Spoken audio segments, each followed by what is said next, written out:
নবী করিম সাল্লাল্লাহু আলাইহি সাল্লামকে স্বপ্নে দেখার ব্যাপারে উলামায়ে কেরামের দুইটা ব্যাখ্যা আছে। একটা ব্যাখ্যা হলো হাদিসে আসছে নবী সাল্লাল্লাহু আলাইহি সাল্লাম বলেছেন, কেউ যদি আমাকে স্বপ্নে দেখে তাহলে সে সঠিক দেখেছে, কারণ শয়তান আমার আকৃতি নকল করতে পারে না।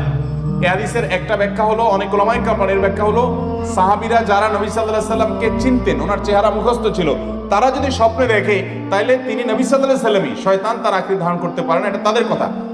আমরা যারা নবী সাল্লাল্লাহু আলাইহি সাল্লাম কেমন ছিলেন, তার চেহারা রূপ কেমন ছিল আমরা দেখি নাই, তো আমরা যদি স্বপ্নে দেখি সেটা নবী আলাইহিস সালামের চেহারাও হতে পারে, আবার অন্য কাউকে আমার নবী সাল্লাল্লাহু আলাইহি সাল্লাম মনে হতে পারে, সেইটাও হওয়ার সম্ভাবনা আছে। এটা এক শ্রেণীর ওলামাদের মত। আর অন্য অনেক ওলামাদের মত হলো না, কেউ যদি স্বপ্নে দেখে, কেউ তাকে বললেন নবী সাল্লাল্লাহু আলাইহি সাল্লাম, অথবা তার মনে হতেন নবী সাল্লাল্লাহু আলাইহি সাল্লাম, তাহলে তিনি কিয়ামত পর্যন্ত যেই দেখুক না কেন সে নবী করিম সাল্লাল্লাহু আলাইহি সাল্লামকেই স্বপ্নে দেখেছে, এবং এটি সন্দেহাতীত ভাবে তার জন্য একটা শুভ সংবাদ যে তিনি নবী সাল্লাল্লাহু আলাইহি সাল্লামকে স্বপ্নে দেখেছেন। যদিও এই স্বপ্নে দেখলেই তিনি নিশ্চিত হয়ে যাবেন